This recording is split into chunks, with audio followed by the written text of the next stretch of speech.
This week's sponsor is K Garcia Productions, your headshot destination.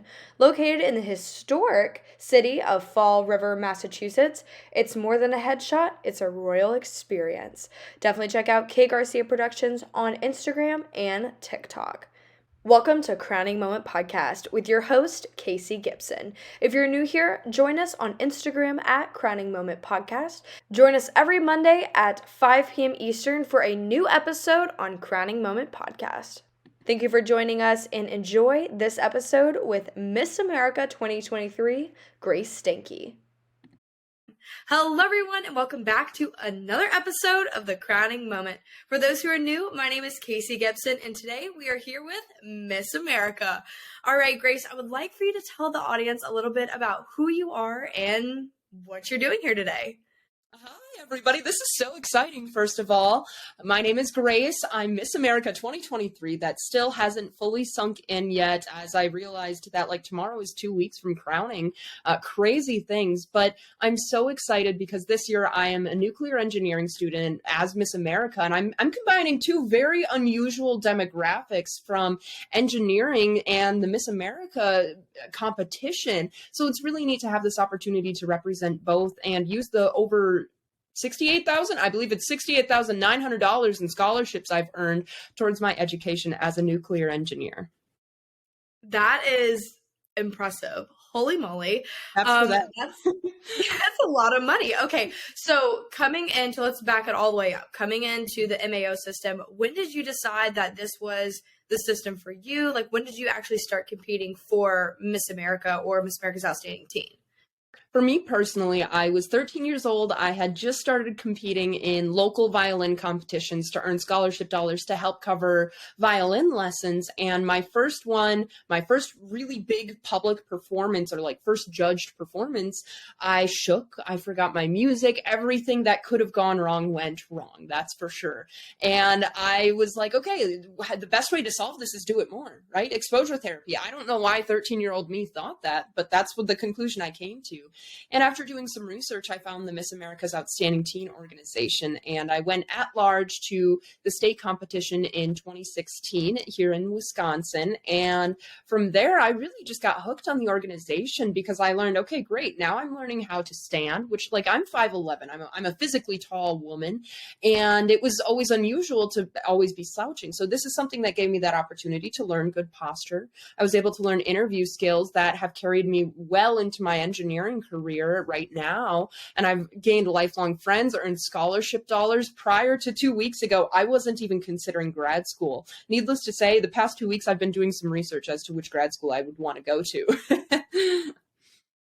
That is amazing. So coming into the Miss America organization, you talked about, you really wanted to have that exposure therapy, and you said you kind of, messed up on that first set of violin stuff, but what made you really find your passion for the violin? I know at the Miss America competition, you had said a lot about it on stage and talking about your father. And so I want you to give the audience that may not have been at the competition or may not have tuned in a little bit more background information on how you started with your talent.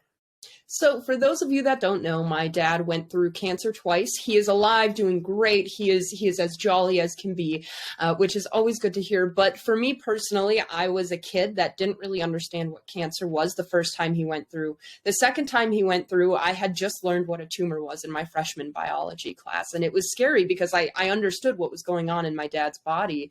And at that time, my brother and sister had moved away to college. It was just me, my mom, and my dad.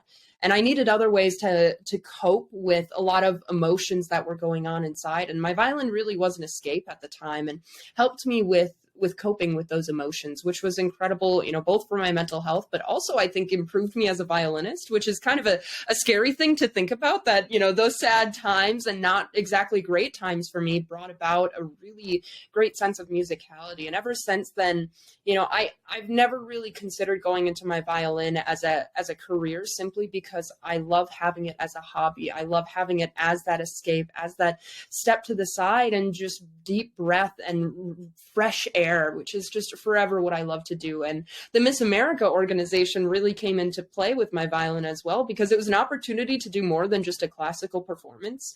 Often as a violinist, I feel like I got stuck in this rut of just like, okay, we're going to go from Twinkle Twinkle to like the next classical to the next classical to the next classical piece, and so on and so forth, especially if you're a Suzuki student like I was. I was kind of a hybrid Suzuki student. Which backstory on that, Suzuki's kind of like this world standard for teaching violin. It's just this common way of teaching it.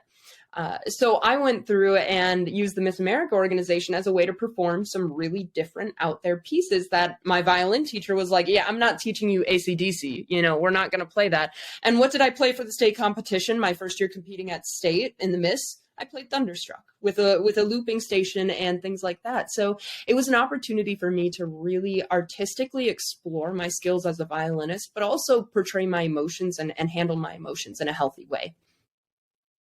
So going into the Wisconsin competition, I want to say you did compete as a teen. Is that correct? Yes. Okay, Yeah. so as a teen, going into, I guess, you win the Wisconsin competition for Outstanding Teen, you're going to Miss America's Outstanding Teen. What was that process for you like back then, being a teen? Did you ever think that it would lead you to go in back as a Miss for Miss Wisconsin? Yes, so I was Miss Wisconsin's Outstanding Teen in 2017. I received that title when I was actually on the younger end of the Outstanding Teen age. I was 15 years old. So for me, I was going into my junior year at the time because I had skipped a grade. So I was going into my junior year and I was like, okay, what am I getting myself into here? And it was really exciting competing at the Miss America's Outstanding Teen organization and that competition. That's actually where I met Emma Broyles, a former Miss America now. She was in my Outstanding Teen class with me. I had always knew I was going to come back to the Miss America organization in some way, shape, or form, whether it was as a volunteer, as a candidate, as a director, as a judge, whatever it may be, just because I had learned so much in the 2 years I had competed as an Outstanding Teen. But when I got to college, after I turned 18 and aged up into Miss, I realized, okay, college is really expensive. I'd really love to have some help paying for this. And that's what mainly motivated me to get back into the Miss America organization. And it took me a while to really recenter myself. I think the Miss America organization has helped me find not only who I am, but also my career passions as well. My social impact initiative wasn't always talking about clean energy and a cleaner future. It wasn't always talking about zero carbon energy sources, which is something that's, pretty unusual in the Miss America organization. I feel pretty safe to say.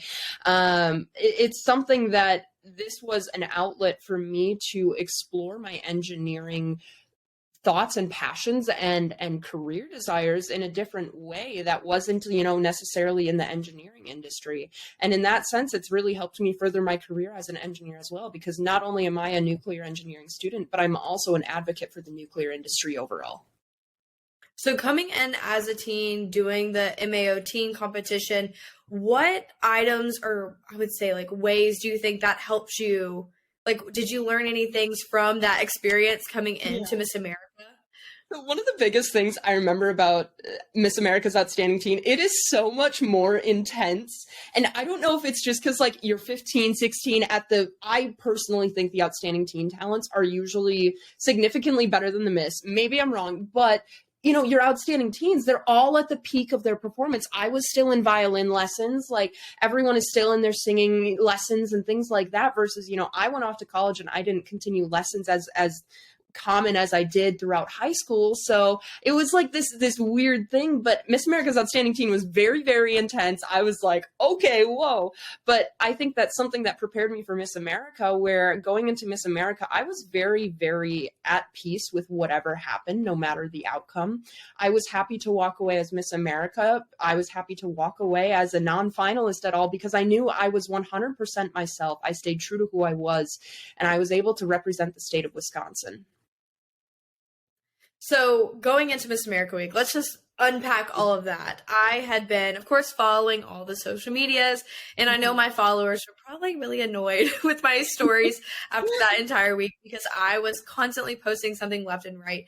A lot of things going into that week were kind of, I feel like sporadic for people watching from the outside in. For you guys, you're going through practices, you're doing stuff on stage, you're learning opening number.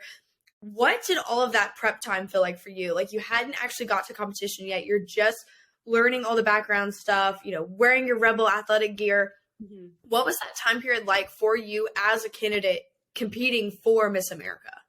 Honestly, very relaxed. Those are the times I laughed the hardest with the other candidates when we were in New York City, when we were having those rehearsals in the hotel ballroom and things like that. I literally laughing until we're crying because I just think that once we got to that level of competition, I think everyone realizes that this is already a huge accomplishment.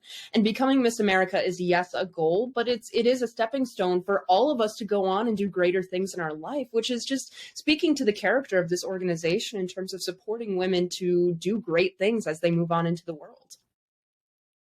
And one of the things that I just want to go back on was Emma Broyle said as she was talking on stage during finals nights, when she went into, I think maybe on finals night, maybe one of the prelim nights, she had said about how when she did the teen competition, she was like, I didn't place.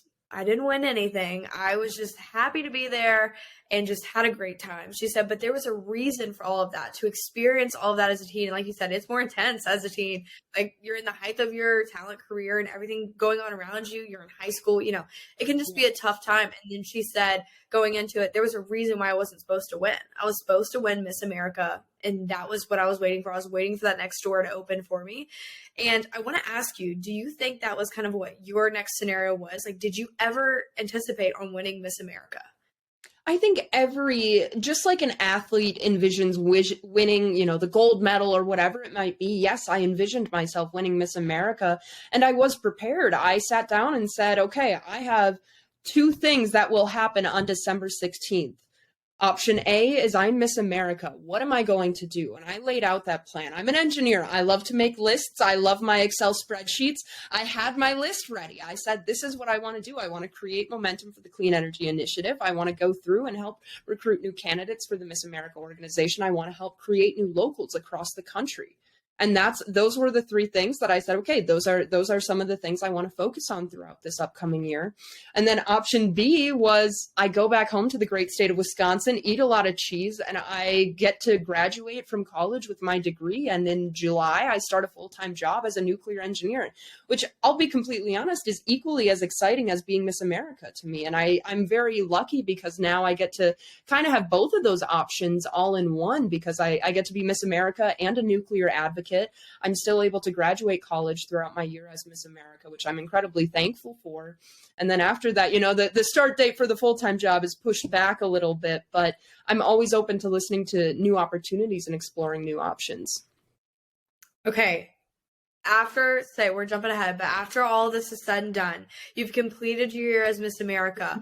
If you could go, be anything after this, whether it be a nuclear engineer or completely take a turn and go be a news reporter, if you could have anything come out of this opportunity, what would that be? So what I envision right now for my career, which, you make a plan, nothing ever goes according to plan when it comes to planning out your career, your college, whatever it might be. What I see right now is working as an engineer for the first 5 to 10 years of my life, and then going into sort of a front end advocacy role like being Miss America, but on the nuclear front. One of the things that I asked myself, in these past 2 weeks of being Miss America is I, in theory, really could go straight into advocacy right after this year. But one of my biggest pet peeves is seeing politicians, seeing other advocates, seeing these people that talk about something, yet they have no experience in it. And that's something that I don't want to be that person. So I want to be an engineer for another, maybe 3 to 5 years now. Maybe we'll shorten that time span a little bit, but I really do want to work in a power plant. I want to work in the industry. I want to experience it. I want to be the person pushing the valves and the buttons and things like that to have that firsthand experience, because that's going to make me a better advocate in the long run. Right now, I have had a reasonable amount of experience as where I'm at in my education, but it's something that it can always be improved upon. And I hope that will continue throughout advocacy years and things like that. So that's a very long-winded answer because I'm always open to new opportunities. I'm always open to listening to people.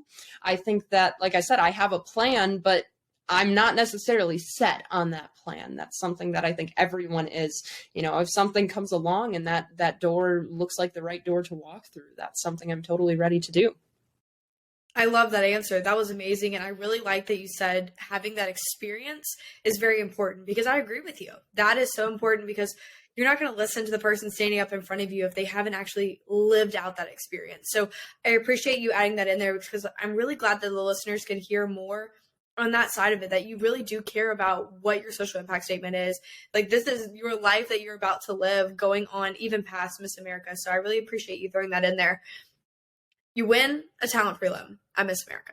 Yeah. And crazy. then you go in to your finals. Like, we're just going ahead and straight into it. You're going into finals night. What was kind of going through your head? You already knew, and for the people in South Carolina, they know we call it a bowl. If you win a talent, or back then they had swimsuit or evening out, you won a bowl. And it literally was a silver bowl that said what you won in it. Wow. So every time somebody says it, they're like, oh my goodness, she won a bowl that night at prelim. So for me, I always say she won a bowl. So you got that talent win. What did that feel like going into finals night? Did you feel like you were a little bit more safe, or were you still kind of on the edge of your seat, not knowing if you were going to make it into that top 10? I mean, I think there's always a scenario of not knowing if you're going to make it in. I'll be honest, my interview, obviously something went right. But for me, I walked out of it and I was like, okay, I know I can do better. It went good, but it was like a 7 or an 8 out of 10 on my personal scale. Like, I was just like, it went, I don't feel like that was like, yep, crown me, There was no moment like that for me. So that talent prelim did mean a lot, because I have worked incredibly hard on that talent piece. I utilized a lot of former Miss Wisconsins to help me out with that, and volunteers, because that's one thing that's really incredible about the Miss America organization, is that we are a volunteer run organization. People all across the country were ready to offer me their homes, literally in preparation for Miss America. I flew to Florida, spent 2 or 3 days through a hurricane with a former Miss Wisconsin, and she helped me prepare my talent and get that ready. And it was just, it's so meaningful to see not only my hard work, but their hard work get validated in the form of that prelim win. And on top of that, I'll never say no to $2,500 more in scholarships. That's something I will always be welcome for. So that's something that was really important to me after receiving that talent prelim. Then from there, going into finals night, like I said, you never know. I also knew I was in a very wild card position, where nuclear engineering and Miss America embracing a nuclear professional is something that's very out there and never been done before. So it was either going to go really, really well or really, really bad. And I didn't know what would happen until that point. So it was exciting. And I'm incredibly grateful that I'm here in this position now, because I think what I've got to say is important. I think having a youth's perspective on the nuclear industry is important. And I think it's important to unite these two worlds too, because I firmly believe, as an engineer, this was my outlet to improve my communication skills, to make me a better engineer on that front. Because I often feel like the nuclear industry has the science, has the technology. We have tons of brilliant people in our industry, but we're lacking the communication from the industry to the general public. And that's where I'd like to help out a little bit, hopefully. No, I'm 100% with you on that. Before we started recording, Grace and I talked a little bit about, both of our backgrounds are both in that STEM field.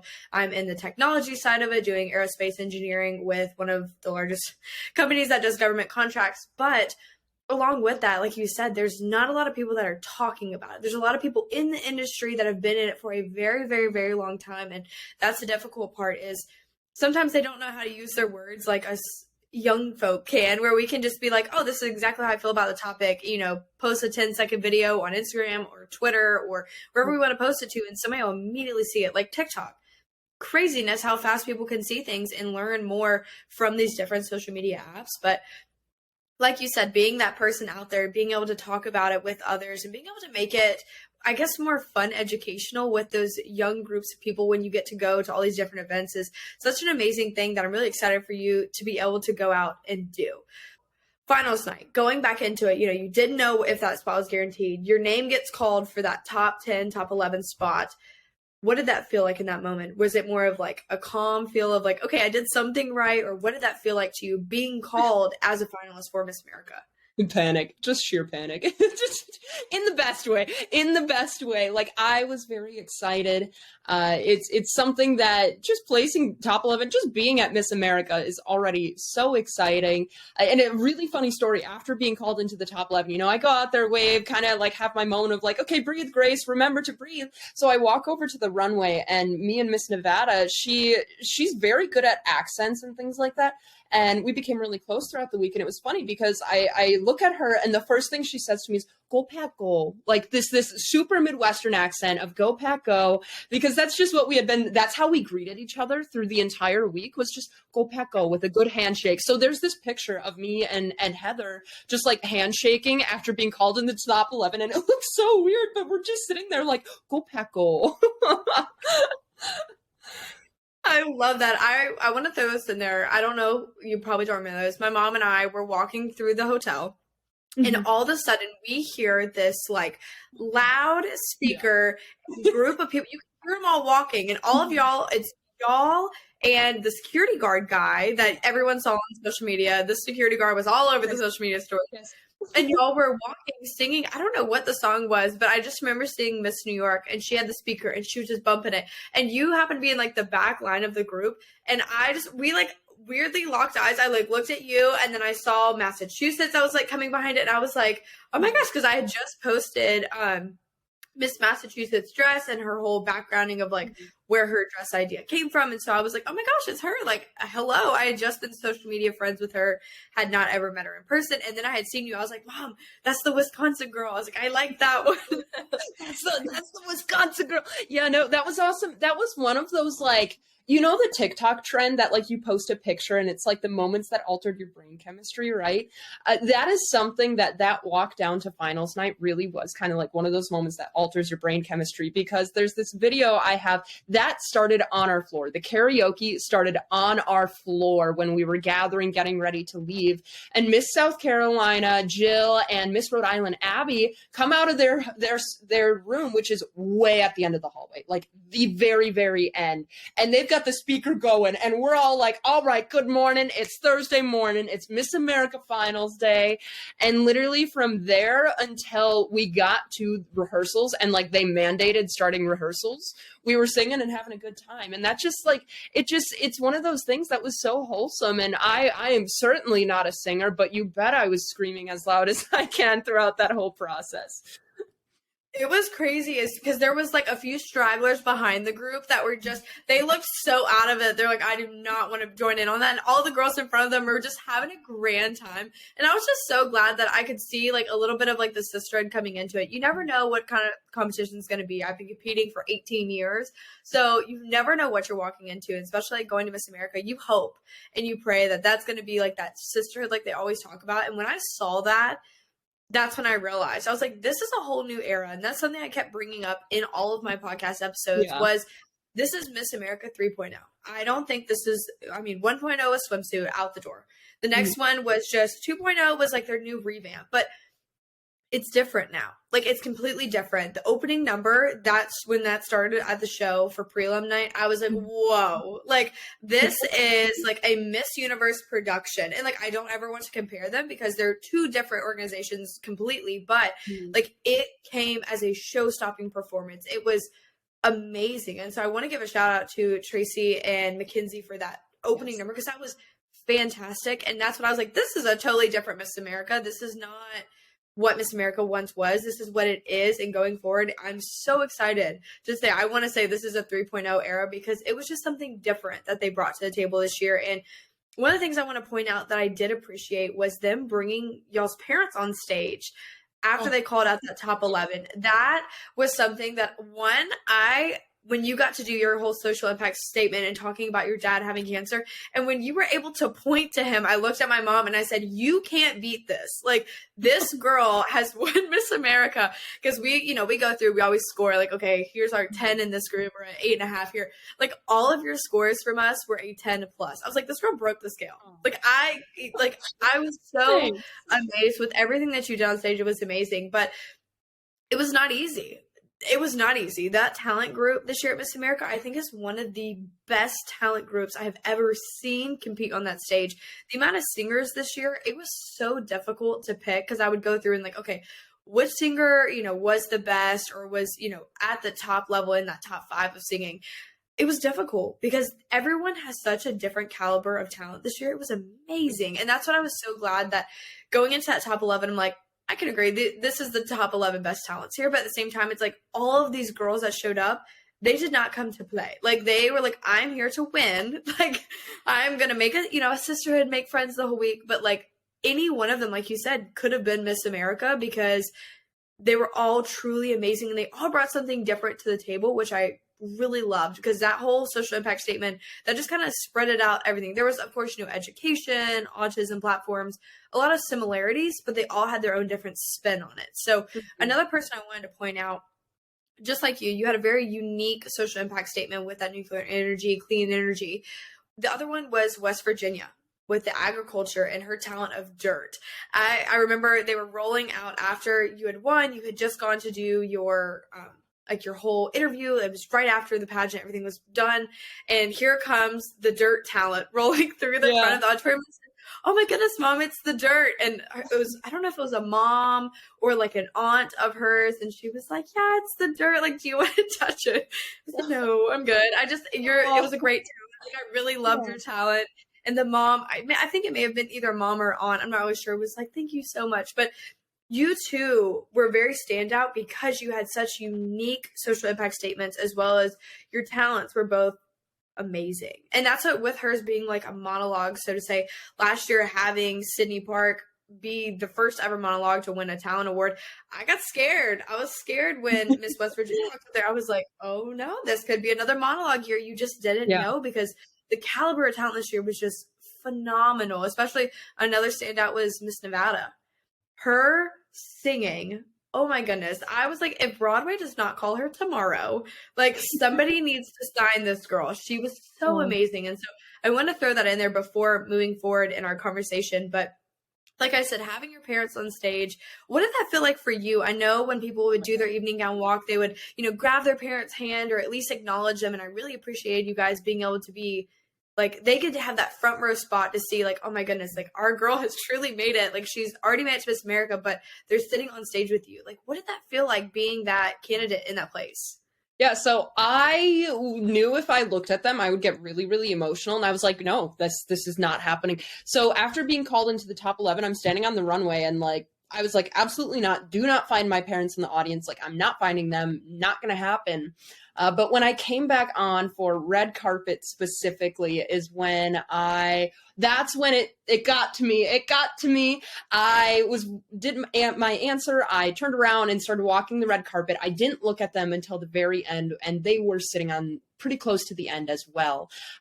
So at the very end, I looked, just straight ahead instead of at the audience, and I saw them in my peripheral. I made eye contact with them, and that's when, tears were definitely in my eyes, and I was like, nope, keep going. Like, keep going. We're not crying on the Miss America stage. Not today, baby. So then I was able to exit the stage safely, without any tripping or anything like that. And it was just like a moment of just seeing, there's a lot of communication in body language, and just seeing their body language communicating, just in a way that only a mother and daughter and a father and daughter can. And just hearing that they're proud of me just for being here, just for being who I am, staying true to myself and standing up for what I believe in is what was really got me crying. And I'm incredibly thankful for their support throughout this entire process. And I firmly believe that family really just is a village for everyone. And mine truly is my village.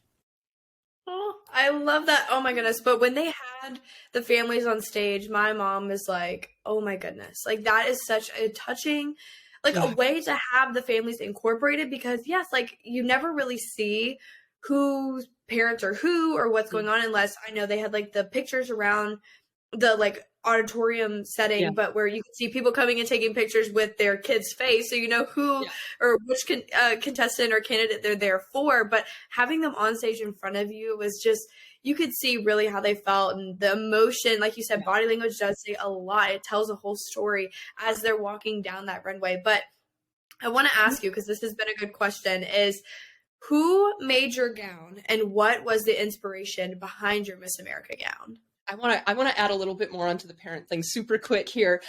So for me, actually, they didn't tell any of us that our parents would be sitting on stage until the first day of rehearsals is when we found out. And I'm like a fiercely independent, like I'm like, mom, dad, like I don't need your help, like stay away, like go to the other side of the room. Like that has always been kind of my personality. Ever since I got a driver's license, they're like, yeah, she's on her own. And I thought, them being on stage wouldn't be a big deal. But when they told us that they would be on stage, I definitely like I cried a little bit in that rehearsal. There was like a tear that slid down my face because I was just like, I don't know why this means so much, but it does. And it ended up coming true in that sense of finals night, being able to see them on stage. And, that was truly a special moment that I thought I would just share on that topic. But talking about my dress and everything, my dress was designed by Giovanni. I worked with my Miss Wisconsin sponsor to help design it. And it was funny because the day after winning Miss Wisconsin and my first time seeing that dress sponsor, Sue, the owner, she asked me, she's like, what does your dream dress look like? And I looked at her and said, ma'am, I have no idea. I was like, I got no clue.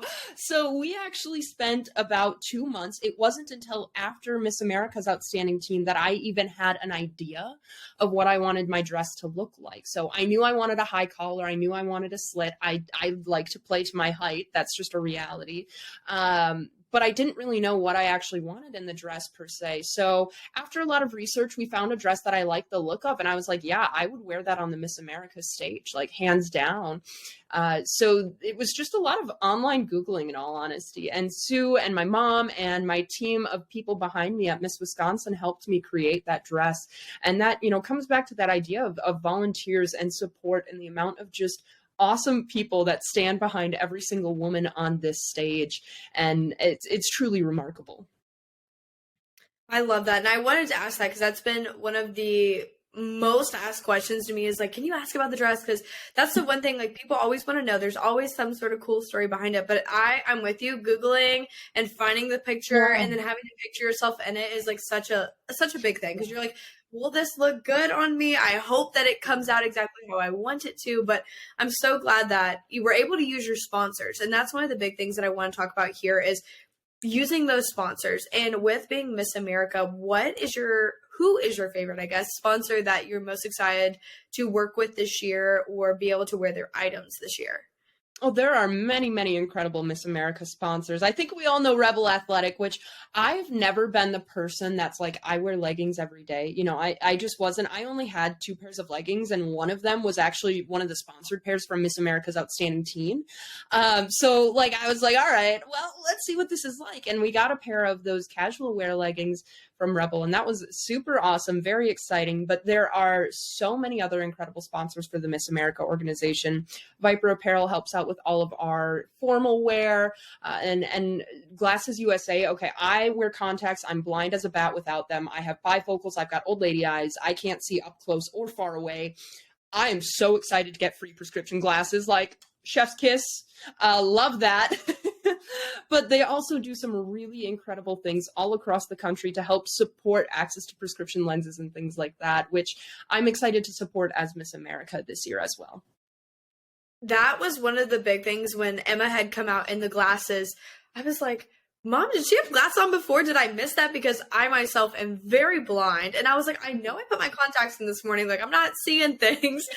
And she talked about how she was able to, get glasses or contacts for people across Alaska that may not have those resources. I was like, that is an amazing sponsor that I would have never even thought of. That's something that is a necessity. Like, Miss America needs to be able to see as well as any other candidate competing, because I know for years I just went blind on stage, and now I'm like, I can actually see because I finally have contacts. And being able to see the audience, see the judges, even an interview, being able to actually see who's in front of me and not just kind of guessing from the blurry vision that I have is such an amazing thing. And so I'm very grateful for that. And I'm so glad that Glasses USA is teamed up with Miss America because that's just going to be, I think, a big game changer to just add to that list of people that you get to sponsor and talk about all year long. And I can't wait to see what more you guys can do with them, as well as I know everybody can see your lovely sash across your chest. I want to talk a little bit about the sash company really quick. I had the amazing opportunity to interview Angelique a few months back. So if you want to listen to that episode, look for that one. It's just the sash company, and I want to say it's probably like in the 30s or 40s episode range. I don't know exactly which number. I'll have to check that one out, but I wanted to throw that in there, that definitely if you're looking for any sort of graduation stoles or pageant sashes for your organization, definitely check out this sash company and reach out to them on social media at Sash Company Co. But moving forward, like we said, you have that shiny sash and that crown on your head. I want to break it down. You make it to that top 5. You're now standing in that first, you're holding hands with your first runner up. What was that moment? What did it feel like? I know at your after interview, you're like, it was just kind of like a blackout. I'm screaming in my head. But in that exact moment, what was that crowning moment like for you? Yeah, so standing there holding hands with Taryn, first of all, Taryn is an incredible young woman to begin with.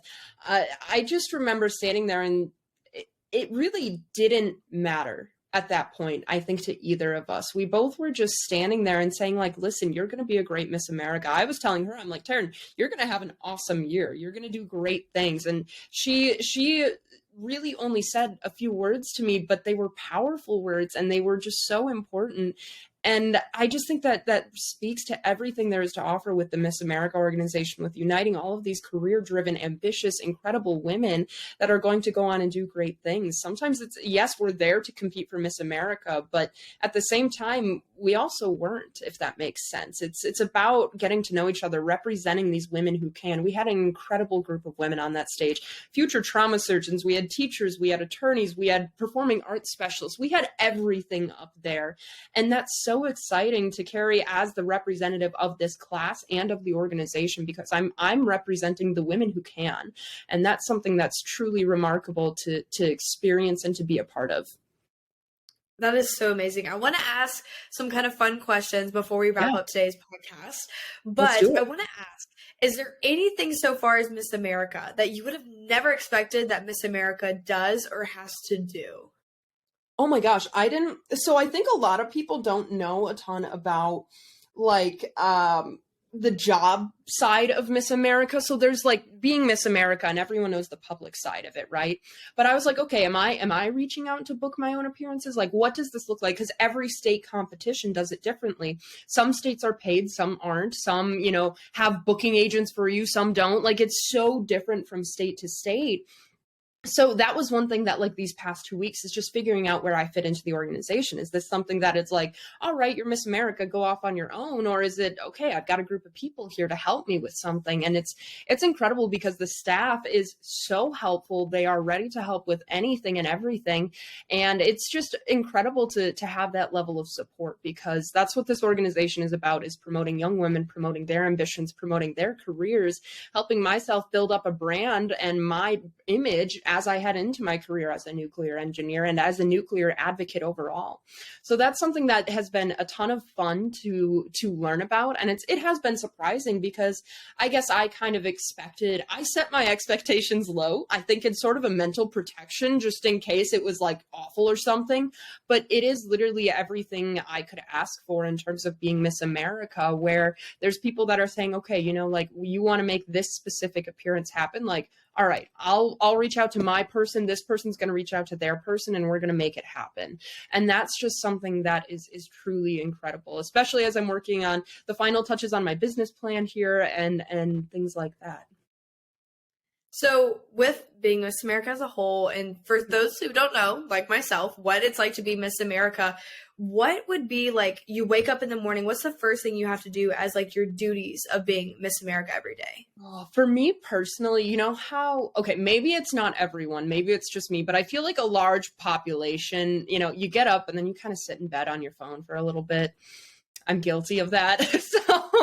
And I used to never do that. I used to be like, get up, go get in the shower right away. But I definitely kind of get up and then sit on my phone for 5 or 10 minutes. I catch up on social media. I try and connect with as many people that have been sending me messages as possible, just because, everyone is incredible. But as Miss America, a daily day really changes on a daily basis, because right now in the past 2 weeks, it's been a focus on the media tour and on preparation work and creating that business plan. But once January hits, I'm on the road traveling 20,000 miles a month, all over the country and actually internationally. I've got some international appearances booked as well that I won't get into detail for, but that's something that I think is just, it changes on a daily basis, and we're ready for anything and everything that'll come our way. So with going on that 20,000 miles a month, what does that look like? Do you have a car sponsor? Do you have a gas card sponsor? Do you have a flying sponsor? What is that like? So Alaska Airlines is a sponsor of the Miss America organization. So anytime Alaska Airlines is available, I will be using them. But otherwise, it is primarily by plane and Uber. Or some other form of car service that'll get me from the airport to my appearance. I do travel with tour managers, so there's always somebody with me at all times, and we're very secure both on the social media front and on that in-person front as well. So it's a ton of fun. Where even in the airport, flying home, walking through the airport, it was interesting because I've never had people recognize me that are total strangers. They're like, "Oh, hey, I'm from Milwaukee. Like, are you Miss America?" And I'm like, well, yeah. Like, I am. That's pretty crazy to think about. And that's something that is a daily thing that I really wasn't prepared for. I talked about in my press interview after winning Miss America. I was like, I've got a final to take on Monday. Like, I got to get back to Wisconsin for this, right? I was walking to my final. This is 6:30 in the morning, mind you, because I needed to study. So I got up early and was walking there 6:30 in the morning. I get to the place I was buying my breakfast muffin from, and the person behind the counter is looking at me and is like, "I know you." And I'm like, "It's 6:30 in the morning." I'm like, "Oh no." And she's like, "I know you from somewhere." She's like, did we have chem together? And you could tell she was not going to let me leave the store until she figured it out. And I was like, "Well, we didn't have chem together, but I just won Miss America, and it's been all over the university, media and things like that." She's like, "That's what it is." And I continue my walk to the building, and there's a group of people just running by, and they just immediately recognize me, and they're going, congrats. I'm like, "Who are you?" So that's something that's like totally different, because you go from being a very private person and then literally overnight a recognizable household figure and a household name, especially in Wisconsin. And that's something that is taking a lot of getting used to, but it's also really exciting because I get the opportunity to make connections with these people and get to know them and hear their stories and share stories like this about how a group of boys running by at 6:30 in the morning, because I'm sitting there like, I'm just going to go take a reactor physics final. Like, what is going on here? So it's something that's really fun to have on a daily part of being Miss America. That is hilarious. And that's funny you said that. When I was going out of Connecticut, so I had, driven the long hour from the Mohegan to get to the Connecticut airport because we flew out of Hartford. We're in the McDonald's line getting our food. And all of a sudden behind me walks Emma, no makeup. She's done with Miss America. She is a former now, just in her comfy clothes, her hoodie and her sweatpants. And I'm like, doing the side eye of like, mom, like that's Emma. That's her. And my mom's like, well, just go say hi. And I'm like, no. Like, I got to let her have her space. She's already done. She's been busy this week. But it's crazy because you do recognize these people now. You're like, oh, like that's her. Yeah. Like that was Miss America. And now I'm glad that you're already getting it. You're like, okay, we're just going to go ahead and slap it on first. I'm Miss America, guys. Just put it on your forehead. It's me. What it is. Yep. Yeah, no, and it's a ton of fun though, because that's an opportunity for me to talk about the Miss America organization. I would love to see some more locals started in Wisconsin, specifically around my university. I'd love to see that awareness and that knowledge about the organization get out there, because this organization is changing women's lives and it's changing the world through changing these women's lives. That was a very paradoxical statement, I feel like, but it's something that it's here to make a difference. And I think that this year's class truly represented that. I love it. And they definitely blew up social media. I know a bunch of the girls were TikTok, Instagram, YouTubers. So that's really cool to see kind of behind the scenes of what that was like. And another person I want to throw in that has a lot of pictures from this pageant was Kay Garcia Productions, Kelsey Garcia. She took a lot of the pictures that people were seeing on stage. So definitely check out her Instagram, K period Garcia Prod. So you can see all of those pictures from Miss America. And that's what the cover of this podcast will be as well. But I want you to be able to tell people how to get in touch with you or how they can stay connected with the Miss America organization through Instagram names and websites. For me personally, the best way to follow my year that I'm going to be most active on is my personal Instagram, which is grace.stanke. I just got the blue check mark today, which was really crazy. That was like, I'm like, okay, I'm verified now. But then also following the Miss America accounts on all forms of social media. I will be publicizing my TikTok soon, so that'll be grace.stanke as well. I have to go through and I have to learn TikToks and learn how to make them really well. I just haven't done that yet. I'm on the older end of Gen Z, I feel like. So I'm okay, just give me a minute, guys. Give me a minute. So that's something that will be public as well. However, for all booking requests and media requests, things like this podcast, reach out to info@missamerica.org. That email will get you for all questions of what you need about the Miss America organization, about my year, about booking and everything along those lines. Amazing. And I want to thank your people at Miss America again so much for allowing this podcast to happen. This is one that I was super excited about, especially after being at Miss America this year. Again, thank you to the Stash Company for the tickets to Miss America, and as well as Kim Parrish and Lindley Mayer Gutledge for the opportunity to speak at the Empower Academy about podcasting and about social media, about branding yourself and how to ace that interview. So I want to put a lot of thank you out there for all of the Miss America organization as a whole. And I'm just so glad that we were able today, Grace, to sit down and talk. But before we sign off, our favorite last question. Are you ready? Yeah, hit it. All right. In what way has pageants positively impacted you? The Miss America organization really taught me those professional development skills. I mentioned this earlier on in the podcast, but I just want to reinforce it. As an engineer, we're taught some communication classes, but I feel like that curriculum just doesn't quite fully do it.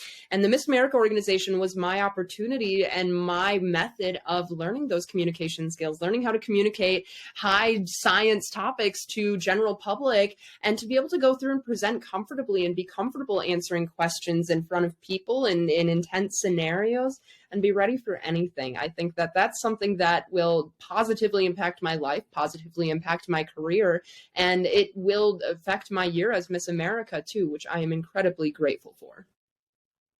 Well, thank you so much, Grace, for being on here today. And thank you to the Miss America organization for sharing you with me on this podcast today. And guys, if you're ever looking for any more pageant content, definitely check out Crowning Moment Podcast on all podcasting platforms and on YouTube. But guys, you never know what happens in the future. So I guess you'll have to check out next week on another episode of the Crowning Moment.